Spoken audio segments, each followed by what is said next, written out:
खुलुमबाय लोगोफोर, बड' इनफ' पइन्ट चेनेलाव नोंथांमोनखौ गोजोन फुंबिलिनि बयनिसिमबो गाहाम हामलायथि बावहरग्रोनाय जाबाय। आं दिनै नोंथांमोननि सिगाङाव सानसेनि फानजामुथिनि भिडिअ लानानै फैदों। आसा खालामो नोंथांमोना भिडिअखौ नायना मोजां मोनगोन।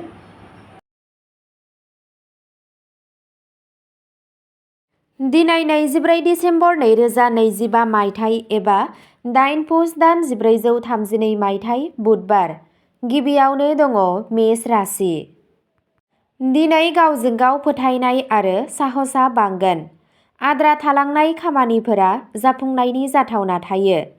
खामानि थिलियाव नोंथांनि मावनायखौ बाख्नायनाय जागोन। गोदान थिरांथाफोरा मुलाम्फा गोनां जागोन। रांखान्थिजों सोमोन्दो थानाय आयदाफोराव सांग्रां जा। नोंथाङा नोंथांनि नखरनिफ्राय हेफाजाब मोनगोन। रागाखौ दबथायनो गोनां जायो। सावस्रिया समानथि थागोन। साना दावगानायनि थाखाय मिजिंथिनाय। गावजों गाव फोथायनाया गोजौ थागोन। नोंथांनि दिनैनि खाफालगोनां दिगा जादों सानजा, खाफालगोनां अनजिमाया जादों 9 आरो खाफालगोनां गाबआ जादों गुफुर गाब। वृषभ राशि। दिनै नोंथाङा दिदोमथि आरो रैखाथिखौ मोनदांगोन। रांखान्थियारि बिथिङाव जौगानायनि नेरसोन दं। नखरनि गेजेराव गोजोनथाव सावरायनाय जानो हागौ। साननानै रां थिसन। खामानियाव धैर्य लाखिनाया मुलाम्फा लाबोगोन। गोसोनि सायाव दबथायनाय लाखि। सावस्रिया सरासनस्रा जागोन। साना गोजोनथाव जागोन। फोथायथि बांगोन। गोसोआ खुसि जागोन। नोंथांनि दिनैनि खाफालगोनां दिगा जादों साहा, खाफालगोनां अनजिमाया जादों 6 आरो खाफालगोनां गाबआ जादों क्रिम गाब। मिथुन राशि। दिनै नोंथाङा रायज्लायनाय आरो नेटवर्किंनिफ्राय मुलाम्फा जागोन। नोंथाङा गोदान खौरां मोनगोन। नोंथांनि सोलोआ खामानि थिलियाव बाहायजाथाव जागोन। दावबायनायनि खाबुफोर दं। गोसोआ एसे उसुखुथु जानो हागौ। सावस्रिया मोजां जागोन। साना गोख्रै खारगोन। गोदान खाबुफोर ओंखारगोन। सम सामलायनाया गोनां। नोंथांनि दिनैनि खाफालगोनां दिगा जादों सोनाब, खाफालगोनां अनजिमाया जादों 5 आरो खाफालगोनां गाबआ जादों रेजें गोथां गाब। कर्क राशि। दिनै नों गोसोआरि महरै गोख्रों जागोन। न'आव आरो नखरजों लोगोसे गोजोना थागोन। खामानि थिलियाव बिबाना बांनो हागौ। नोंथाङा नोंथांनि बिमानिफ्राय हेफाजाब मोनगोन। रांखान्थियारि बिथिङाव सांग्रां जा। गोसोआ सेनसिटिभ थागोन। सावस्रिया मोजां जागोन। धैर्यजों खामानि माव। साना समानथि थागोन। फोथायथि बांगोन। नोंथांनि दिनैनि खाफालगोनां दिगा जादों खोला, खाफालगोनां अनजिमाया जादों 4 आरो खाफालगोनां गाबआ जादों गुफुर गाब। सिंह राशि। दिनै सासे गोहोम गोनां सुबुंथि ओंखारगोन। खामानि थिलियाव मान आरो सिनायथिया बांगोन। दैदेननायनि खाबुफोर ओंखारनो हागौ। रांखान्थियारि हालोदा गोख्रों जागोन। अहंकारनिफ्राय गोजानाव था। नखराव गोजोन थागोन। सावस्रिया मोजां जागोन। साना रंजानायजों बुंफबनाय जागोन। इसिङारि गोहोआ गोख्रों जागोन। थिरांथाफोरा थार फोरमान जागोन। नोंथांनि दिनैनि खाफालगोनां दिगा जादों सा-सानजा, खाफालगोनां अनजिमाया जादों 1 आरो खाफालगोनां गाबआ जादों सना गाब। कन्या राशि। दिनै नों सानखानाय खामानिफोराव जाफुंसार जागोन। खस्थ' खालामनाया आबुं फिथाइ होगोन। नोंथाङा मावख'आव बाख्नायनाय मोनगोन।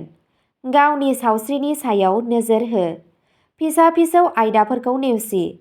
रांखान्थियारि हालोदा नरमेल थागोन। बे सानखौ खुंनाय जागोन। गोसोआ गोजोन थागोन। गोदान सानस्रिफोरा ओंखारगोन। गावजों गाव फोथायनाया बांगोन। नोंथांनि दिनैनि खाफालगोनां दिगा जादों खोला-सोनाब, खाफालगोनां अनजिमाया जादों 8 आरो खाफालगोनां गाबआ जादों गोथां गाब। तुला राशि। दिनै सोमोन्दोफोरा बांसिन गोरोबलायनाय जागोन। हाबा जानाय जिउआ गोजोनथाव जागोन। खामानि थिलियाव हेफाजाब मोनगोन। खरसाखौ सामलायनाया गोनांथार। आयेनारि बिथिङाव सांग्रां जा। सावस्रिया मोजां जागोन। साना मोजां जागोन। धैर्य लाखिनाया मुलाम्फा जागोन। गोसोआ खुसि जागोन। दावराव-दावसिनिफ्राय गोजानाव था। नोंथांनि दिनैनि खाफाल गोनां दिगा जादों सानजा, खाफाल गोनां अनजिमाया जादों 7 आरो खाफाल गोनां गाबा जादों गलापि गाब। वृश्चिक राशि। दिनै आन्थोरारि सानथांखिफोरा जाफुंगोन। खामानि मावनायाव गोथौथि थागोन। रांखान्थियारि मुलाम्फानि खाबुफोर दं। खैफोद गोनां खामानिफोरनिफ्राय गोजानाव था।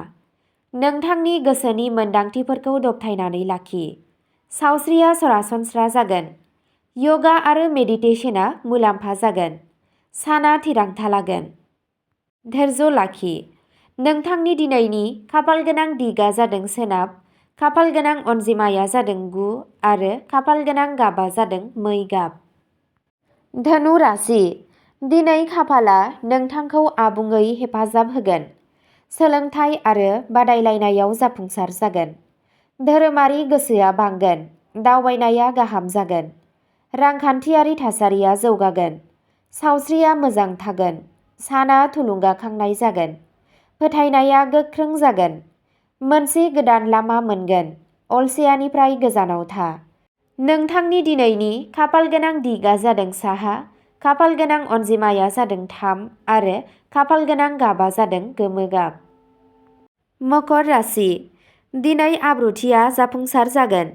नोंथाङा नोंथांनि देरसिन सुबुंफोरनिफ्राय मदद मोनगोन।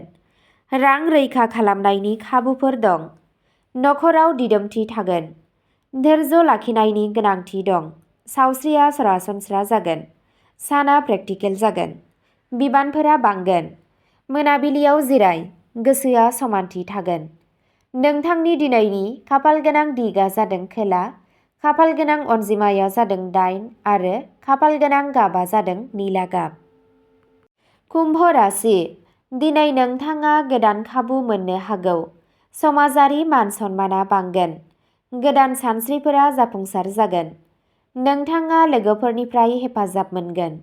खरसानि सायाव नोजोर लाखि। सावस्रिया मोजां जागोन। साना सोरजिलु जागोन। गोदान बिथांखि लानाय जागोन। फोथायथि बांगोन। गोसोआ गोसो गुदुं जागोन। नोंथांनि दिनैनि खाफाल गोनां दिगा जादों सा सोनाब, खाफाल गोनां अनजिमाया जादों 11 आरो खाफाल गोनां गाबा जादों फान्थाव गाब। मीन राशि। दिनै नोंथांनि गोसोआ गोजोन आरो मोजां जागोन। गोसोआरि खामानिफोराव गोसो गुदुं जागोन। सोरजिलु नाजानाया जाफुंसार जागोन। नोंथाङा नखरनिफ्राय गोसोआरि हेफाजाब मोनगोन। रांखान्थियाव लासै लासै जौगागोन। सावस्रिया मोजां जागोन। साना गावखौ साननानै नायनायनि थाखाय। गोसोआरि समानथाय लाखिगोन। फोथायनाया गोख्रों जागोन। मोनसे मोजां सानस्रि लाखि। नोंथांनि दिनैनि खाफाल गोनां दिगा जादों सानजा, खाफाल गोनां अनजिमाया जादों 2 आरो खाफाल गोनां गाबा जादों रेजें निला गाब। अब्ला दिनैनि राशि फरायथिनाय एबा फानजामुथि फरायथिनाया एसेनोसै। गोजोन्थों।